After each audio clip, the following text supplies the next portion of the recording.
Okay mga ka-distritos, mga ka-Tom Jones. Kasama ko ngayon si Doc Hansi. Dala dito tayo ngayon sa Isla Sugba. Dito mismo sa Santa Fe, Bantayan Island. And syempre dahil nasa isa kaming isla, ang in-order ni Doc Hansi, yung specialty ng Isla Sugba, which is basically and mostly all seafoods. Crabs, tortang talong, sisig, prawns, pritong isda, seafood kebab, prawns.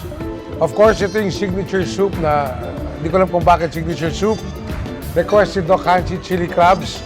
So dito, lahat ng kakainin natin, puro presko to eh. Galing to sa dagat, tapos ngayon, niluluto agad. Naku, napakasarap. At syempre, hindi pwede mawala. At syempre, dito ako natutuwa. Mag-swimming lang ng konti sa dagat ng Bantayan, makakahuli ka na nito eh. Scallop. Then syempre, meron din yung paborito mo, Doc. Yung crabs, naku, sarap dito. Ano yung laman ng signature soup nila? Ayan, It has crabs, shrimp, clams. clams.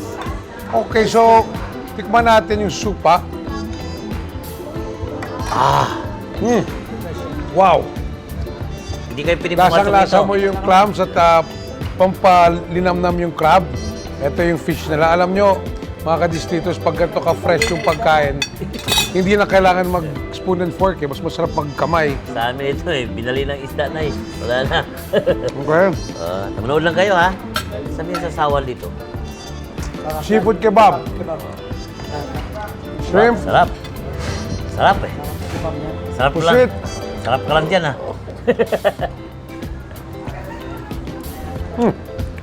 Pangigi. Pangigi. Sarap ang kebab. Ano, sarap ba yan? Sausawan. Wala. Hindi na kailangan sa usawan. Wala Sarap. Mga kadistritos, Bantayan Island off the coast of Northern Cebu. On its own, may serious and charm at sarap puntahan. Ang tawag siya is the Boracay of Cebu, di ba? Pero pag nandito ka, dapat kumain kayo dito sa Isla Sugba kasi dagdag to sa experience sa pagpunta sa isla. At syempre, hindi ka pwedeng hindi mag-expect ng fresh dahil syempre dyan na yung dagat. And Isla Sugba will not let you down. Yeah. Napaka-fresh nung hinain nila. Pati yung gulay, ang fresh. Napakasarap. So, kung may chance kayo at gusto nyo subukan yung mga authentic na luto dito sa Bantayan Island, Isla Sugba will not let you down. Mula po dito, mga kadistritos, happy eating.